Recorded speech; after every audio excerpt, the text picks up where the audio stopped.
Good evening, everybody. I'm Sujeet Katiyar. Uh, Thanks, first of all, thanks HSP for giving me the opportunity. And everybody, thanks for joining this session. Okay, so finally, we are having DPDP rules finalized. Okay, so this wait of India getting data privacy law took really long, more than a decade or so, but finally uh, we are there. Okay, and as far as the implementation part is concerned, it will take 1.5 years around. Okay, initially, so immediately certain rules will be implemented, which are related to the definitions, to the board functioning, because we are going to have data protection board there, appointments there, the procedures, and the digital operation, because this is going to be the completely digital system.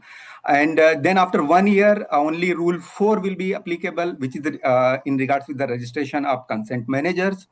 And then after 18 months, all the operational obligation related to the notice, the consent, the security safeguards, breach notification, children data processing, cross-border data transfer, all the rights of data principle, which is the main thing, and the significant data fiduciary responsibilities and other things, whatever are there, will be applicable in next 18 months.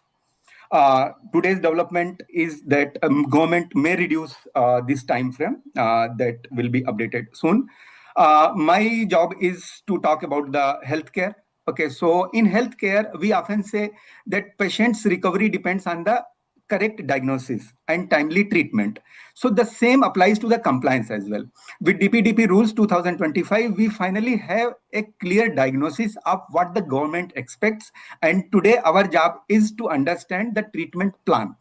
I promise not to prescribe anything painful, just a realistic view of what hospital diagnosis center, digital health platforms, and insurers need to do immediately. Okay, so I'll start with the healthcare and DPDP. Why this update matters?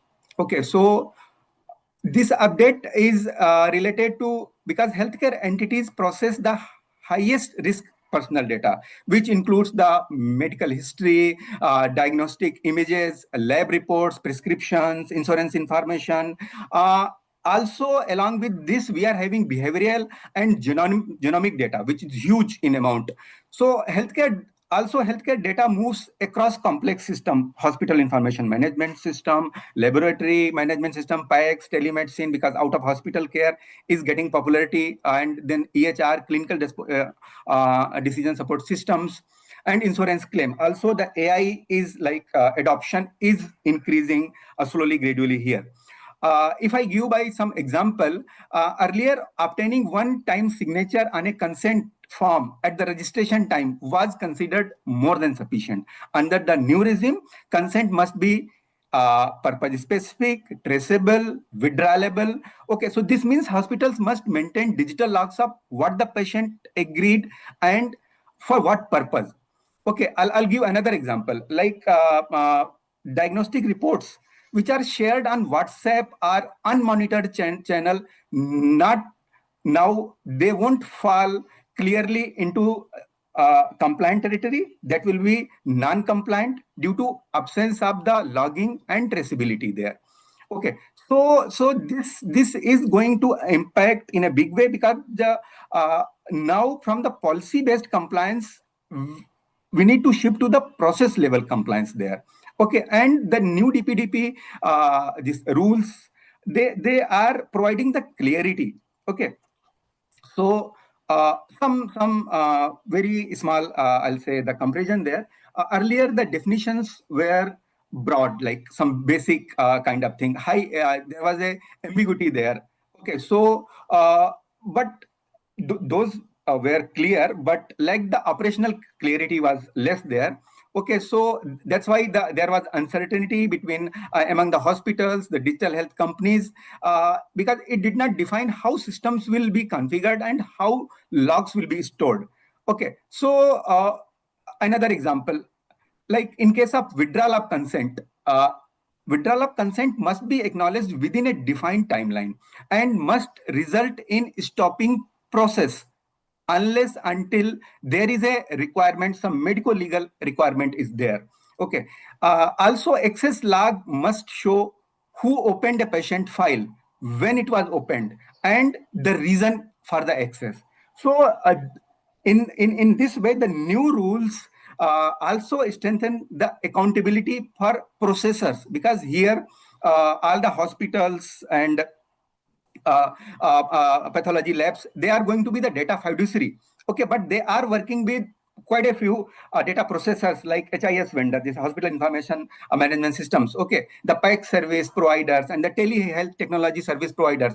Okay, so now even these processors, they cannot hide behind the hospital. Their compliance posture is now legally examinable there. Okay, so what was the difference there? Now we are having things are very clear there. Okay, so explicit logging and audit requirements that I mentioned already, and healthcare is going to be the significant data fiduciary. So there are going to be quite a few mandatory requirements like DPIA. That is going to be the annual first of all, and in case of any kind of change there, okay, in case of technology or process, you need to again go for the DTIA. Okay, and then the mandatory appointment of the DPO, then annual audit. Okay, so these kind of things are going to be, because still things are not clear whether this healthcare is going to be the significant data fiduciary. But based on the definition of significant data fiduciary, we expect that healthcare is going to be the significant data fiduciary there. Okay, now healthcare specific, what are going to be the impact which are very particular to the healthcare. So since hospitals maintain log volume of the patient information which travels across departments, this includes the clinical notes, the radiology images, lab reports, billing data, insurance documents. Okay, so the new rules require each access to be traceable and attributable to a specific role. uh, Take example, suppose an orthopedic surgeon access a dermatology patient's file without justification. The log will record it, and the hospital must be able to show whether the access was valid or not. Because I have been studying the cases from the under GDPR in European Union. Okay, so there are multiple cases where there was huge penalty on this thing only. Okay, so the access control is required there, and again there should be log maintained, who accessed, why, when, everything. Okay, and digital health platforms must track consent in real time. If a patient revoke consent on the app, further process of their records for analytics, for reporting, for any kind of AI training must stop immediately there.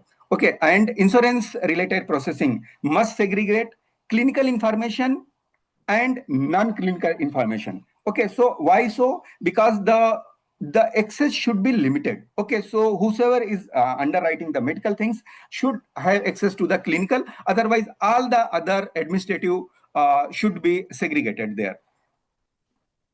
Okay. And detailed requirement. Of course, the basic principles of the data minimization and the sorry, yeah. Okay, so at the collection stage only relevant information must be collected and must be asked.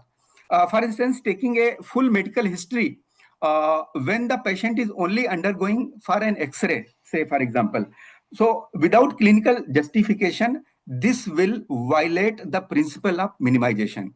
Okay, at the retention stage is going to be bit complicated, because healthcare has to align to two frameworks. One is retention must be aligned with the clinical record keeping laws or sectorial regulations, which are MCI, PCPNDT, biomedical rules, Clinical Establishment Act, EHR guidelines, DISHA, ICMR guidelines related to AI. Okay, and health data management policy by NHA. Okay, so what they say about this thing, so that should be considered. And the second is going to be the DPDP requirement to delete or archive once there is no lawful purpose. So there is going to be the dual requirement, mean each healthcare entity must draft a detailed retention schedule. Okay, so here comes once, like on one point, if a DPDP is saying something and any sectorial law is having some different point of view, what should be the case? In this scenario, uh, only whatever is more stringent will be applicable. Like suppose here we say maintaining up this log for 1 year, and your sectorial law say it should be for 3 years. So of course, 3 years will be applicable. Okay, so same way, like reporting time here, maybe there also say in case of even today also, if you face any data breach, then you need to inform to cert in within 6 hours there. Okay, so one side the 6 hour reporting time is there, at one side the 72 hour reporting time is there, which you should be following. Of course, you have to follow both. You need to inform the certain also if that is up that level, and otherwise, of course, you need to inform the data protection board there. And the data portability means patient can request their information in a readable digital format. Okay, hospital information system and EMR system must support this thing without any delay. Okay, new compliance duties. Okay, for healthcare stakeholders, I have taken some before for example purpose. So hospital must update immediately the notice, the consent forms, the data handling policies. Okay, access control must reflect clinical hierarchies. A nurse should not be able to view records of all the departments randomly. Okay, digital health startups are expected to adopt strong encryption and create automated process to action the consent withdrawal. Okay, for example, if a patient revokes consent for tele consultation history, the system must immediately disable non-essential usage. Again, training the module or any kind of analytics or any kind of report. Okay, diagnostic labs must ensure every time a technician, pathologist, or lab manager opens a report, the system regards the justification why report was opened there. Insurance companies and the TPA must ensure they only receive the required clinical information. Okay, only relevant, not the entire history. Okay, we need every details. No, there should be some limitation there. Okay, oversharing of full medical records for a basic reimbursement claim becomes a violation under the new rules. Risk assessment there. Okay, so healthcare system often involves AI-based diagnosis, remote monitoring, large-scale EMRs processing, and the telemedicine. So these fall under high-risk categories and therefore trigger a mandatory DPIA, as I mentioned earlier. Okay, so DPIA identifies what are the harmful scenarios there. What if an unauthorized access occurs? What if a AI recommends something which is biased? Okay. What if a remote monitoring data is leaked? Okay. So the DPIA should be like going through the entire details, the purpose and everything, all the technological aspect, everything should be there. For example, like a hospital using AI-based chest X-ray interpretation must document how the model was trained, how inaccuracies are handled, how patient images flow through the system, and what safeguards to prevent these kind of misuses there. Okay, so DPIA must be updated whenever any kind of technology changes are there. Okay, in case of starting, say PAC server is changed and updated, and any starting up home care telemonitoring. Okay, something new was introduced there. Then DPIA will be mandatory there. Okay, the operational integration. Okay, so what are the steps for healthcare entities? Healthcare must embed compliance inside the workflow rather than treat it as a legal formality. Okay, a registration, consent, and privacy notices should be provided in clear language and in certain Indian languages also. Okay, so and this should be with the digital tracking. Systems like HIMS, EMR, LIS, PACS must be capable of capturing metadata such as time of access, user identity, and purpose. Vendor agreement, that's again going to be very important aspect of compliance. Vendor agreement must clearly specify data responsibility. okay, including breach reporting and deletion protocols. Okay, so that should be very clearly mentioned there. Okay, so if a cloud PACS provider stores radiology images beyond the retention period without approval, both the hospitals and vendor become non-compliant. Okay, staff training, again a very crucial part, because here the awareness about this thing, what the good bad can happen to the organization, to the patient. Okay, so that is very very essential. Okay, there should be multiple rounds of training even beyond what regulations are suggesting. Okay, and ideally that different kind of training should be designed for the nurses, for resident doctors, for technicians, for billing staff, whatever there. Okay, now the preparation. Okay, though I have divided into some four stages there. So first of all, compliance begins with the discovery. Okay, hospitals must keep every data point collected from OPD, IPD, emergency, diagnostics, home care, insurance desk, from everywhere. This mapping will reveal where data is duplicated or over collected there.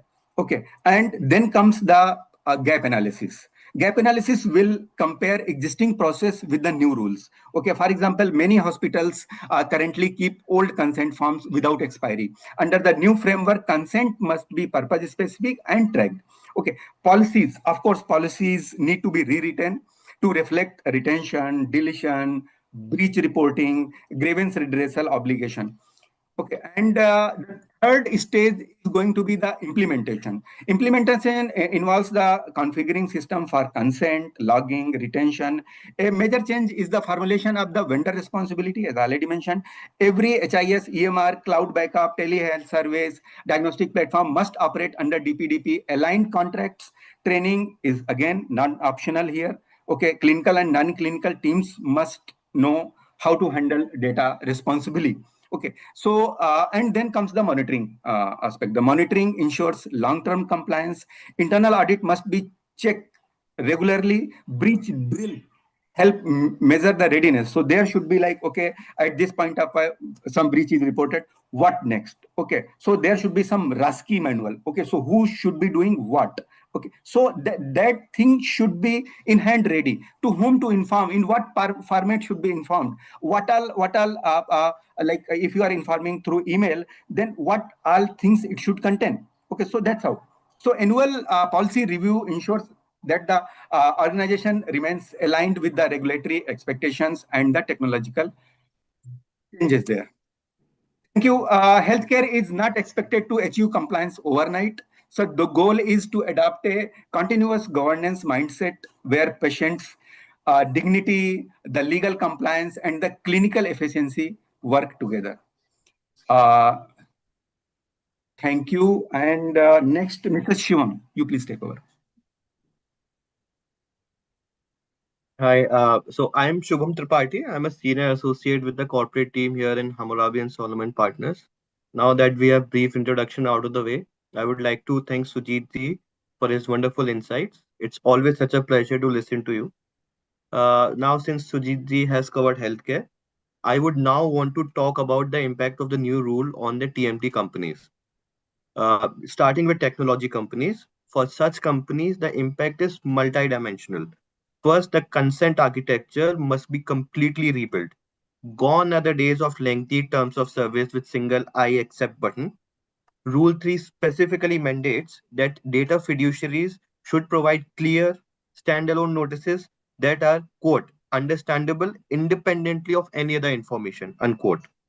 Each notice must maintain and contain an itemized description of personal data being collected and the specific purpose for its processing. For a typical SaaS platform, for example, processing user data for analytics, recommendations, marketing, and product development, this means creating separate granular consent mechanisms for each purpose. The practical implications here are substantial. Consider a fintech application that collects transaction data, device information, location data, and biometric authentication. Under the new rules, the company cannot bundle them under a single consent mechanism. Each category requires explicit authorization with equally easy withdrawal mechanisms.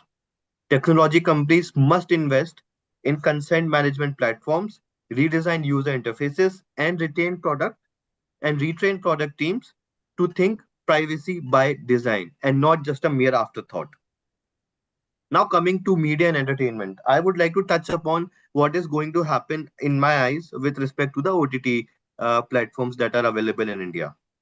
The OTT streaming platform perhaps faces the most disruptive impact as yet. Subscription growth has plateaued across India's streaming market. There's no more growth.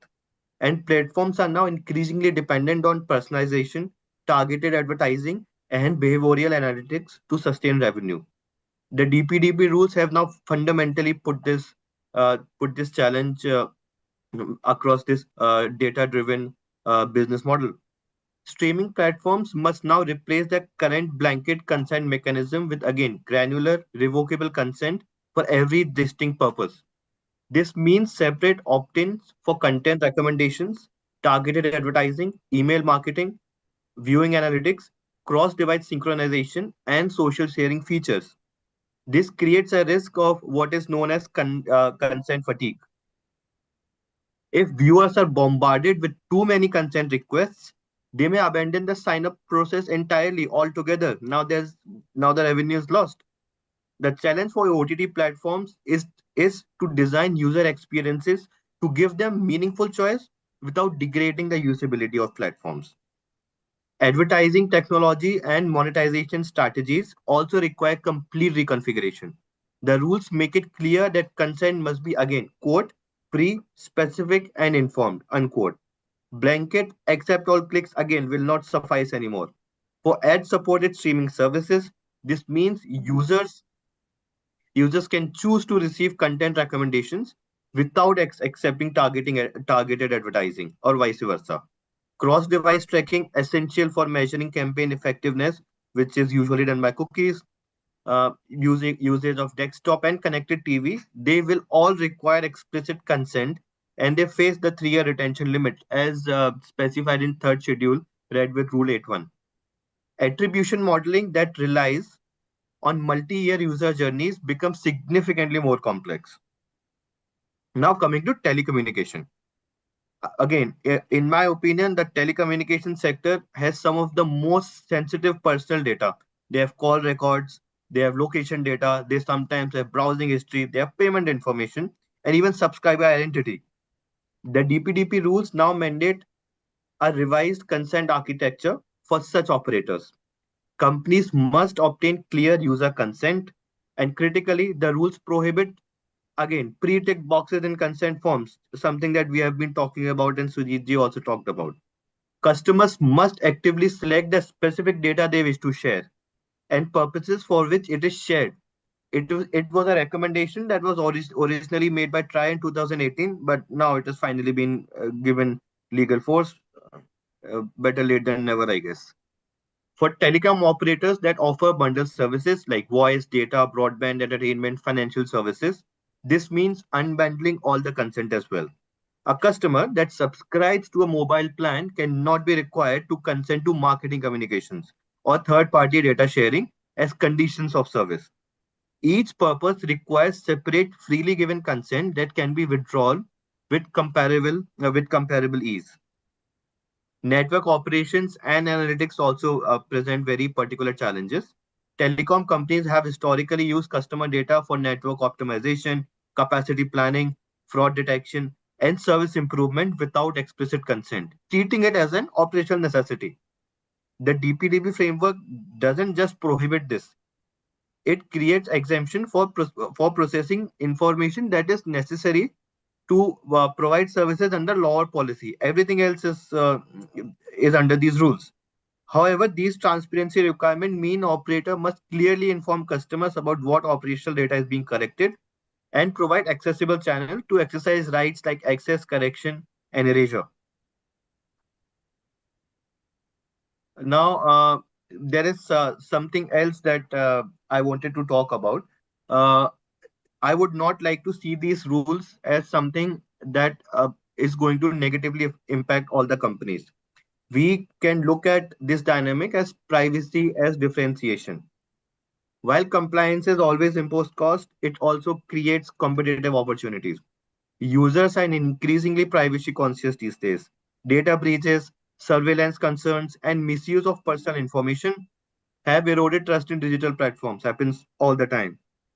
TMP companies that champion user privacy, implement transparent data practices, and empowers individuals to control their information can now have competitive advantage. Each compliance signals operational maturity and risk management to investors and partners. For startups seeking funding or technology companies pursuing enterprise contracts, demonstrable DPDP compliance becomes a selection criteria at times. Conversely, companies that delay such risk, they have valuation haircuts, they may also face business disruption or force restructuring once enforcement begins. First mover advantage exists in the emerging ecosystem.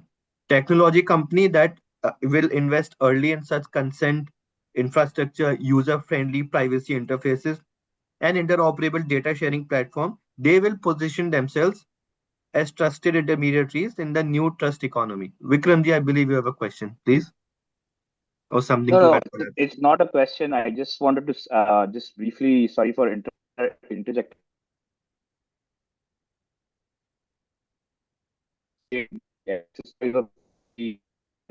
As you rightly said, right? A very and this is something that I have been telling businesses that I have been working with also.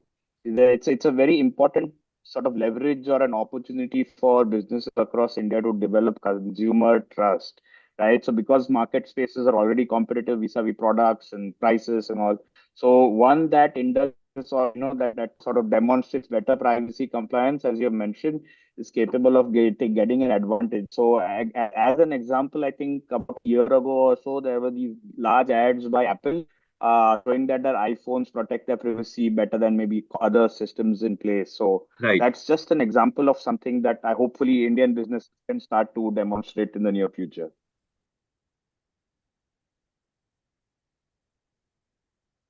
Right, Vikramji, I also believe that this is eventually going to become a niche in India as well, since our market is also evolving in a way where consumers are very conscious about what their data is and who they are giving it to and how it's being processed. So I believe it's a nascent market. The companies that offer privacy management software, consent platform, or data mapping tools, breach detection systems as well, or maybe some training modules, they can expand really well in India before the deadline set. Right. So with this, I would like to hand over the reins to Mr. Rahul. Yeah, thanks, Shubham. Thanks for this presentation. I'm Rahul Jain. I'm partner with Hammurabi Solomon in the TMT sector. And thanks, Shubham. I think I can take it from there. So, see, I believe we're talking about the data protection and the rules have come, and now we are, in hurry to, put the operational aspects into picture. I'm talking about the data protection and DPDP rules in the light of e-commerce sector. Hope my screen is visible. Um, Yes. yeah, thank you. So primarily, when we talk about data protection, and I'll just start with an anecdote wherein I was talking to a couple of my friends, and they are telling me that when you are trying to book tickets, say on a popular travel app, when you book it from Apple iPhone or when you book it from Android phone, you are getting rates for the tickets for the same place, same airline, same dates in a very, very different manner. So probably they are getting a higher prices on Apple iPhone and lower prices on Android. So what is this? Why this is happening? I also remember one of the instances wherein I've applied in a couple of foreign universities, and on Gmail itself, there's top of the inbox, some ads are being reflected, and they're talking about some foreign universities. So how that particular thing has been understood by the forums and platforms, and they are giving us some personalized you know information. Probably that will be good, that will be bad, we need to see. But with respect to DPDP, how edtech and behavioral profiling needs to be worked upon is very, very crucial at this point of time. I know companies are working on it since long, but now we are having a proper rules wherein we need to be informing the customer that we have taken your consent before profiling your information and giving you personalized experience. So probably we can see that how behavior profiling will work in after this particular rules came into picture in Indian context. So primarily, we talk about the workflows, and I've identified that when you're talking about workflows, there are various ways with which e-commerce companies are capturing data of customers. So it could be data capturing in the form, it could be signal processing, recommendation engines, interest clustering, opt-out control workflows, erasure and user rights, governance and DPI workflow, and data sharing workflow. So definitely these workflows are processing, and how we need to see that how data capture workflow works. So typically this is a workflow which identify end to end that how DPDP Act will work. So there has to be a notice of behavioral tracking to the customer so that customer will be aware that okay, his behaviors are being tracked, and there has to be a lawful basis to it, and how the profile is being controlled by the platform, whether the impact assessment is being done on a regular basis, what user rights are there, how data flows, and how retention is being made, and then if there is any kind of breach or things are not following, then there could be penalties. So then I realized that we need to understand that how data is being captured. So data is being captured in various forms on platforms. It could be in the form of click streams, search queries, how much time you have spent on the page, or how much data you have scrolled, or even if you are putting like what I do generally, I when these big billion days or any kind of uh, events or festivals are coming, I generally put my to-do list in the cart and try to see that how the price go up and down. So all these things are being considered as a data which is being captured by e-commerce companies. So we need to see whether when they are capturing such data, are they putting relevant controls, relevant consents in place, and are they informing customer that their data is being captured even for the slightest click. Considering more severe thing in that process is signal processing. So there are a couple of people who just do window shopping. So how we do window shopping, we do window shopping on e-commerce as well. So there are people who just try to scroll and see that okay, they have interest in mobile phones, so certain time of new phones or a new set of iPhones which are coming, they just have interest in identifying those things, or high price sensitivity products or fashion browsing patterns. So there are different kind of users we have. Definitely going back, e-commerce platform themselves are also giving sort of recommendations, like whenever you see and go on certain product, they say that people like you bought this, so your sensitivity towards buying that product may increase. They say that inspired by your browsing, then they show certain results. Or they say that it has been recently viewed by 50 more people. So you always believe that okay, this thing is trending, why shall I not opt it? So it basically impacts your decision, which affects the processing of the data, because as soon as you make a decision to buy that product, or put that product into cart and take a decision to buy that product, that processing of the data happens of the data principle. Then there are interest cluster zones, wherein you have electronic explorers or skin care shoppers or budget friendly users or high value customers. then definitely, you need to know that how your data is being, opt-out control mechanism has been provided to you. So sometimes what happens, we give information for the legitimate purpose. Like, I have opted to buy a product from an e-commerce portal, and then they have to deliver it to me. It could be a D2C company as well. But in order to fulfill that particular consignment, I have to share my address. And then when I have shared my address, I can do it like it is only for the one time that you have taken my address and you have to deliver that product on that particular address. So there are certain ways with which your profiling is allowed only, and you can opt out as easily as possible. So that kind of control mechanism has to be there on the e-commerce portal. And then you have to ensure that erasure and user rights needs to be maintained.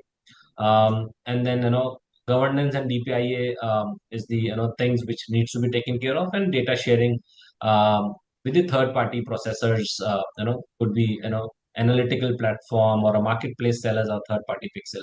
So this is how the profiling in the e-commerce portals and platforms are being done. I've taken certain things. Maybe a lot of things are there to delve into. But now, if we are doing certain profiling, how you are doing the compliance as well with the DPDP Act and the rules, because this profiling is very much important in order to have customer satisfaction, in order to increase your sales, in order to have a resistance free experience for the customer. So these things are good, but how the companies can do these things with the compliance of the Data Protection Act is the requirement. So I can see that when you are doing a data capture, so certain compliances has to be taken care of. So of course, under Section 5, notice has to be given. Very clear notice has to be given to the customer. And again, what the previous speaker has told, Rule 3 must be coming into picture, which talks about the itemized description and specified purpose for which the information has been captured. So illustrative notice. So probably we're talking about how things has to be operationalized. Illustrative notice under Section 5 needs to be shared with the customer that we process your browsing activity, clicks, searches, time spent to improve product recommendations, and you may turn this off anytime. So you know we're talking about the Amazon one-click patent, which was way back in 1998, which was a sort of invention which Amazon always boast about. But now, at this point of time, in the era of data protection, all those things which have been shared by the customer, by the principal to the fiduciary, needs to be removed off, because this is a one-way thing. And storing it on a regular basis, or for a future basis, historically maybe a non-compliance. So misleading or unclear notice may lead up to penalties of around 50 crores as per Section 33. Then of course, how the compliance for signal processing has to be taken care of. So as per DPDP Act, Section 8.4 talks about technical and organizational control, which prevents misuse. Then data minimization has to be there, which stores only signals and no raw logs. And auto deletion has to be there, as per the request of the data principal. So again, non-compliance leads to penalties. Then again, we have a certain way with which we can do recommendation engine compliances, wherein you have to share notice to the customer, and then allowed only when the users has not opted out. And then Tom has to be there as per Section 8, and no dark patterns are allowed. So this will be a non-compliance for DPDP rules. And of course, if there are dark patterns and hidden personalizations without the consent of the customer, then there will be a penalties.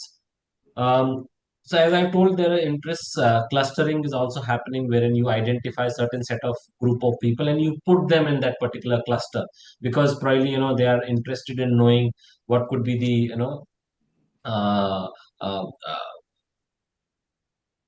what would be the cost of a certain watch which has been recently introduced in the market.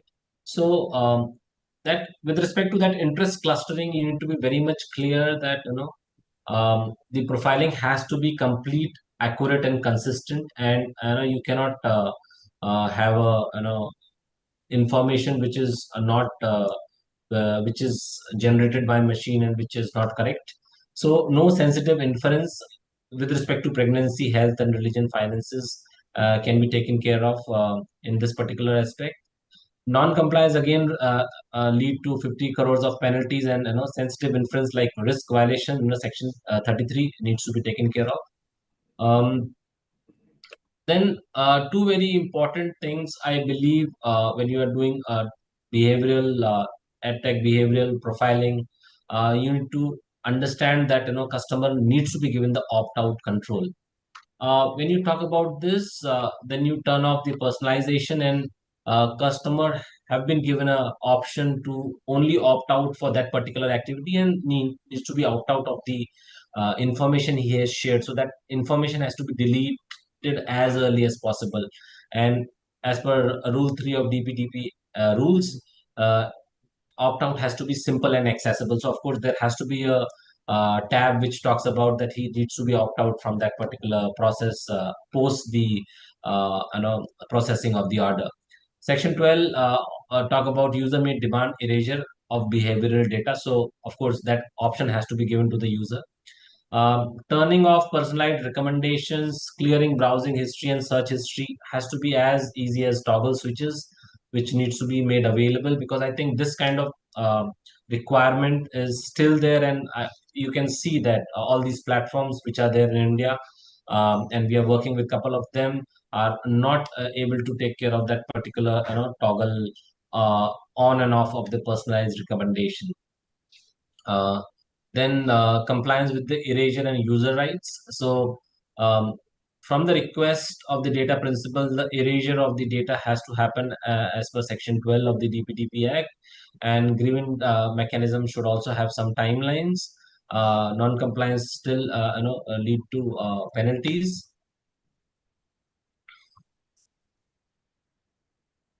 So I think the most important part is that all the data, all the platforms under India in India, probably they are having more than 2 crores customer. They are significant data fiduciary, and for them, appointment of DPO, um, doing regular impact assessments, doing regular data audits is the need of an hour, because Section 8 talks about obligations of significant data fiduciary and additional obligations. So, considering that, all the compliances with respect to governance and DPIA needs to be taken care of. And of course, for these non-compliance, there are heavy penalty under Schedule 3 of the Act.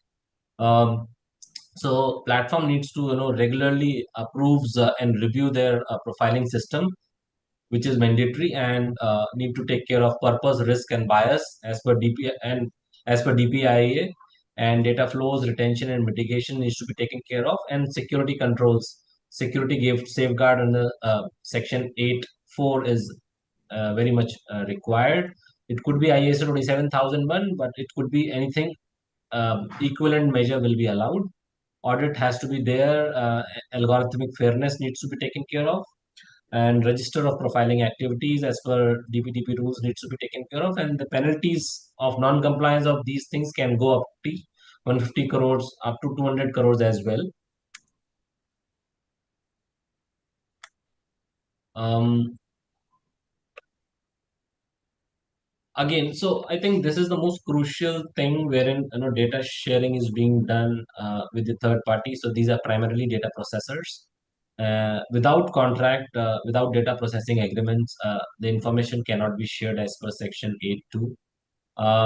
Um, the data processors need to ensure accuracy and no misuse of the data. So generally in contract, we say that the similar or equivalent safeguards needs to be there with the data processor as well, because the pilferage of information may be a issue, and then prevent and intimate breaches as it's a strict liability. So whoever it may be, all the liability and responsibilities on the data fiduciary, and they must ensure that whenever information is passed on to third parties, they also follow the same norms and intimate them about the breaches, so that it has to be appropriately informed to the principals and to the board.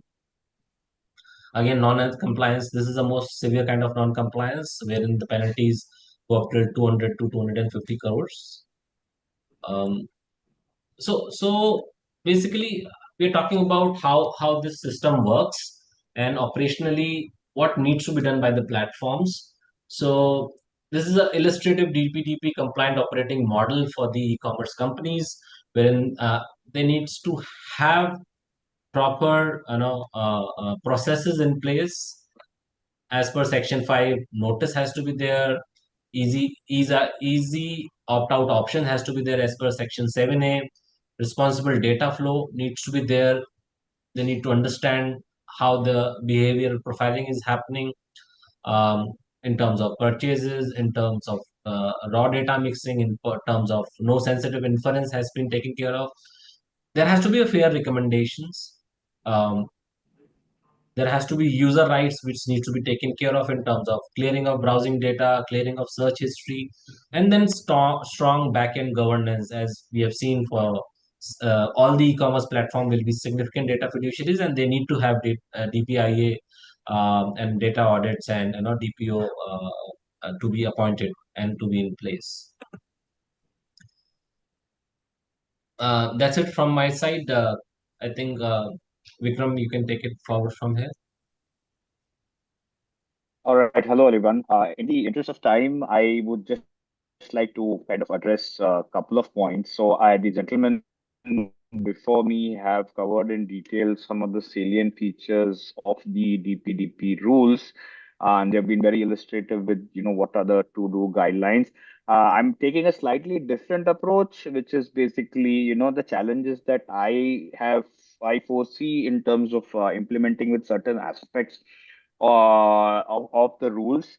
So I previously worked with a pharma slash consumer organization, and we attempted to implement the DPDP based on what was available then. And I think we have largely complied with the rules even in its current form. The largest challenge that an organization faces or will face will be the obtaining of consent. The reason that I say that is basically the act, specific, obviously provides requires consent to be the primary means of data processing. But however, given that privacy is, still a very nascent concept within India, because the judgment was only a few years ago, so ground level awareness about user rights is very minimal, very threadbare. So in fact, one of the challenges that we faced is trying to get, because I think the people here talked about, easy notices and, opt out kind of. The challenge that one actually faces is when we have to actually get people to open that notice or go through that content, as easy as might be. See, unfortunately, what has happened in India, as e-commerce has grown, or as sort of internet world has grown, people have been simultaneously exposed to sort of those kind of scams. So they're very wary of opening click notices or other sort of content which requires them to sign to something. So that is my kind of view. That will be the biggest challenge for businesses to actually get individuals to sign on to their privacy notices, right? Now, how do we tackle this? We have to sort of create awareness. Our sort, our part of the workforce that deals with end consumers or vendors have to be trained in creating awareness of this privacy law and why users need to exercise their privacy rights. So training within the organization to the sort of members, and then going obviously outside into the larger world is a very critical part also. And I have been sort of pushing at whatever forum I could get, including this, I guess. We need to insist on the authorities to perhaps create like a privacy awareness campaign. So pardon the example here, but there was that I think campaign by Mr. Bachchan about that polio ke TK, and which is very sort of a very explanatory concept here. So there needs to be as simple as that awareness campaign to get people to understand what are the rights that they are signing up for and why they need to accept privacy notices and ask for their rights, so that we in turn can help them exercise their rights better. So that's I think something that I really hope that we can kind of get around to, because that will make our job easier. Right. The other challenges I have seen is that of a cross-border transfer. So, as you may, I mean, those who have gone, I think in the previous iterations of the act and the rules, there have been varying degrees of restrictions that were there. Earlier, there was, I think, in the very first half, there was various categories of data, sensitive, critical, and accordingly, there were challenges placed. Now the act or the rules rather have placed restrictions saying that transfer of data might take place on the basis of any restrictions that the central government might impose on the significant fiduciary, or the otherwise the sort of the regular fiduciary, right? The act previously also mentioned that if there were any stringent provisions, more stringent than what the act provided for vis-a-vis data transfer, then those also would apply. Now the challenge is this: so if given that significant fiduciary is not as yet defined, and given that we still await possibly further restrictions from government authorities in relation to data transfer, this puts organizations slightly in an unsure position. So ideally, my submission should have been that we could have followed something like a GCC, SCC, which is a contractual conditional approach. So subject to the organization, the Indian organization having SCCs in place with the jurisdiction that it is transferring data to, it be allowed to transfer its data, and obviously subject to following the the regulations imposed upon it, of course subject to lastly any matters of national interest or geopolitical crises and all of that.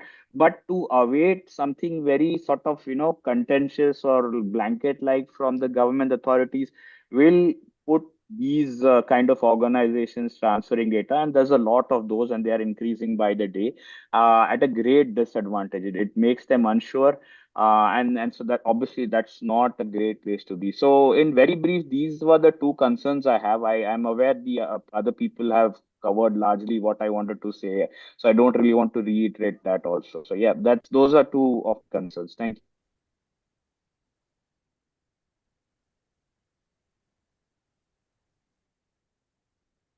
Thanks, Vikram.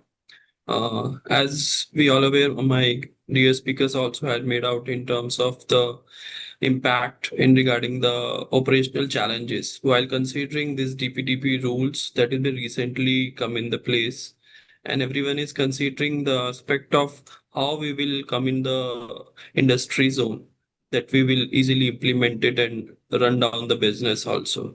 But there are major challenges coming in the bigger organizations, as I will majorly focus towards the banking finance service industry. These industries are very complicated, as a like layman person can say, because it includes huge level of data, and it will deal with basic small level, or it's like tier 3 tier 4 cities customer level to tier 1 customer level, and the knowledge gain of the all level of customer base is also very different approach. So while considering the industry perspective in banking financing service, that usually the data what we capture, it will be considered the new requirement for the consent manager. It's a great initiative on behalf of the government, but the concern arises at the first step itself to explain these things to the tier 1 to tier 4 level of the city wise or the pan India or outside India also. First, this is the major challenge for that perspective. Besides that, as we consider the legal implications over it, the detailed explanation to be put it over the document, like the consent manager will take your consent, but he will explain like you need to be legitimate purpose over it, but these people will not able to understand what is the legitimate purpose that needs to be defined. So it's like we need to carve out each and every point in a bullet manner or in a very precise manner that easily each and every person can understand who able to sign it and proceed for sharing his data. Down the line, if we go, if the consent managers or the consent organizations comes in the place, then there's a whole gambit of integration of services within the banking service sector, because one bank account is integrated with numerous level of services that has been defined by regulatory aspects besides other requirements for their internal requirements. Yeah, if I say a banking sector like a normal, you can say private bank, it will be integrated from the perspective of one is to capture the data, but what kind of services they will provide. One is for their saving bank accounts, one is for their loan products, one is for insurance, one is for other like wealth benefits and multiple products they will sell it on. So these products will be considered that you can usually not take able to get all the consent in one shot. So there is a problem for the banking service industry to take this consent for each and every product, because the interlinking as on current business domain in financing sector is completely based on the complex structure that is being created by the government. But for legal perspective, if I come out, then we need to narrow down each and every parts of all the services or the products that will be provided by the banks or sectors, or you may consider other NBFCs or like mutual funds or asset management companies or like fintech that is regulated by REs itself. So these are like numerous sectors and these are like complex in nature. So if I come into the next step of that, getting the data needs to be segregated. The consent we usually take its broader perspective, the granular notice that we making to plan, because there is no template has been defined. So we need, like the industries will need to think about in that everything will be detailed but very crisp and understandable. But while we considering the banking service sector in our legal perspective, they will majorly come in the scenario of data fiduciary. As of now, the data fiduciary is the biggest concern because they will consider the major interaction with the data principle that is known as the customer base itself. And it's maybe possible like these banks, big banks itself consider in the part of the SDF also, like significant data fiduciary, because as I mentioned, that is a big level of complex structure that has been created. So that is a possibility of coming in that scenario in our, you can say government maybe come out maybe some differentiation aspect, because there's a 18 months timeline to come out as a practical approach will be maybe differentiate from the things that is written over the documents from behalf of the government. Coming down to the aspect that banking services consider, it's like not only for the product, they also connected with the regulatory aspects. Like for illustration, as of now we all know like numerous transactions happens in banking sector that needs to be reviewed by the banking sectors for their AY, KYC and AML requirements. But there is also again new restrictions come if DPDP will be implemented. So this thing will be also need to segregate it. If the government have the right for legal consideration, if I consider like possible, if we consider as exemption, then these the exemption needs to be completely defined in the policies basis on the possibility of if they make the government make it as a significant data fiduciary or not. That is based on the scenario basis, as like GDPR also similar kind of scenarios happen. So government comes with the solutions provided towards the industry approach. Besides that, if I consider regulatory aspect like RBI requirement for data needs to be considered for regulatory aspect, numerous transaction, anti-money launderings, and other approach for data breach like certain requirements that only consider the data only. But if I consider DPDP rules, including the act itself, that will be considered the timeline will be extended like 72 hours.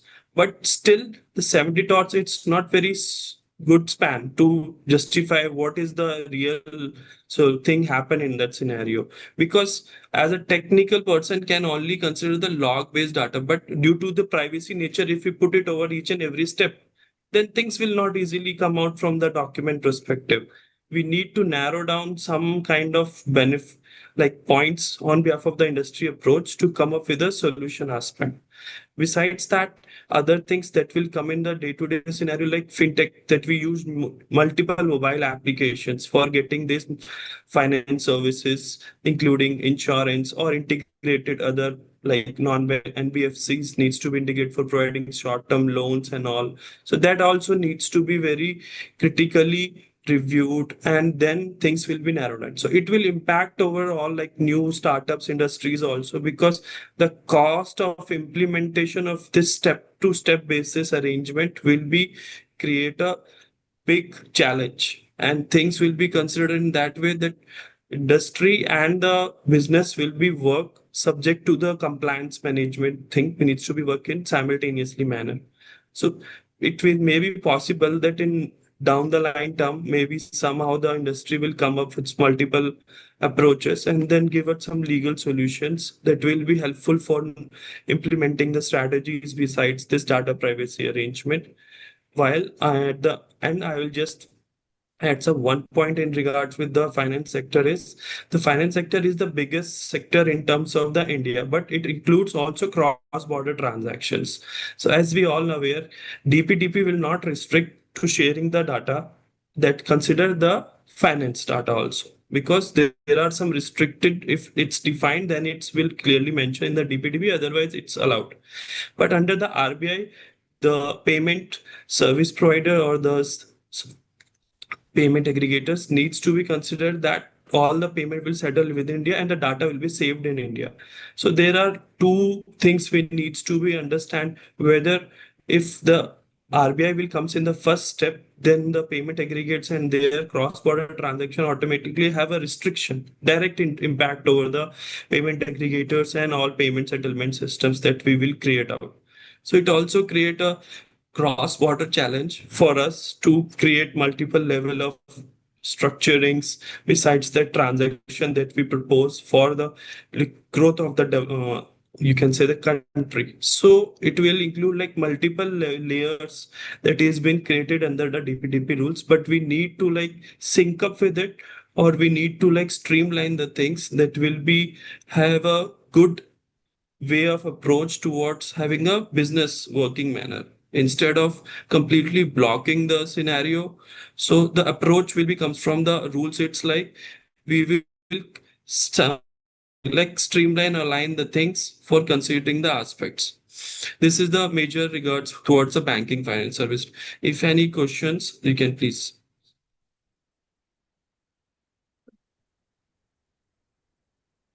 Right. I have one suggestion regarding the uh, notice and the consent thing. So rather than having a long consolidated version of the notice, it should be uh, based on the purpose. Specific notices should be given. Like take example of the healthcare. So here, for the routine care activities, for AI-based processing, for any research activities, there should be different uh, notices should be there for the consent thing. Because while consulting one telemedicine app, so what they were like, we are providing 1, 2, 3, 4, 5, 6 services.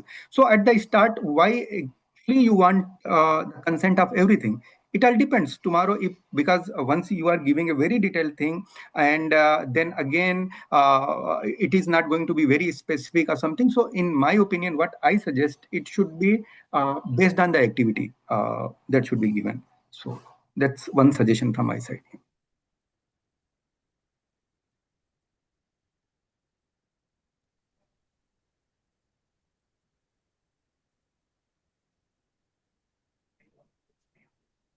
Right.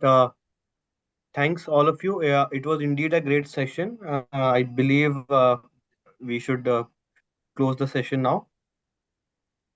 So, thank you everybody for participating. Thank you everybody for tuning in. Till next time. Thank you. Thank you. Thank Thanks you. a Bye. lot. Bye bye. Thank you.